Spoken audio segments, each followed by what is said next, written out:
Good morning everyone. সকাল সকাল শুরু হয়ে গেছে আমার চন্দননগর আর্ট একাডেমি ক্লাস। চলে এসেছি আদিসপ্ত গ্রামে। শুরু হয়ে গেছে 8টা থেকে। এখন প্রায় ছুটির সময় হয়ে গেল। বাচ্চাগুলো কি করছে তোমাদের সাথে শেয়ার করছি। প্রথমে রয়েছে স্পন্দন শাহ। স্পন্দন, একটুখানি ছবিটা দেখা। স্পন্দনের ছবি হচ্ছে কি হচ্ছে, দুজনে দোল খাচ্ছে, তাই তো? আচ্ছা, না, একজন দোল খাচ্ছে আর একজন দাঁড়িয়ে আছে। স্পন্দনের গার্লফ্রেন্ড। খুব খুশি হয়েছে। আর ওটাকে, ওটা সুরভি বাসকে। সুরভি নাম ভুলে গেছে, সুরভির, আমিও ভুলে গেছি, সুরভিও ভুলে গেছে।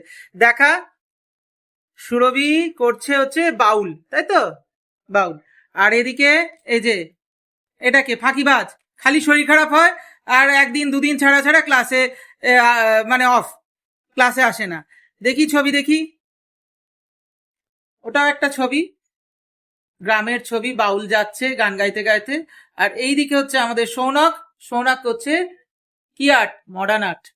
বাউল, এও বাউল। একটু দেখাও ক্যানভাসের ওপরে, ক্যানভাস বোর্ডের ওপরে অ্যাক্রেলিক কালারের। খুব সুন্দর হচ্ছে ছবিটা।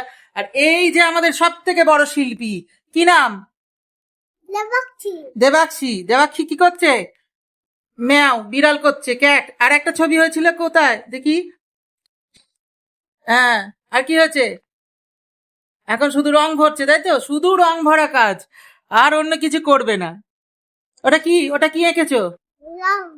ওটা কি বলে বলো? আর এটা কি? ওটা গাছ। Very good. বসে কেন? ছবিটা কতটা হয়েছে দেখা। খালি ফাঁকিবাজি। এবারে এই মেয়েটার রং, জামার রং দিবি তো? বসে কেন? করতে হবে তো। ঠিক আছে, আমি দেখিয়ে দিচ্ছি। আর দেখি ছবিটা কমপ্লিট। সুন্দর হয়েছে ছবিটা, খুব সুন্দর হয়েছে ছবি, খুব সুন্দর হয়েছে, কালারফুল একদম।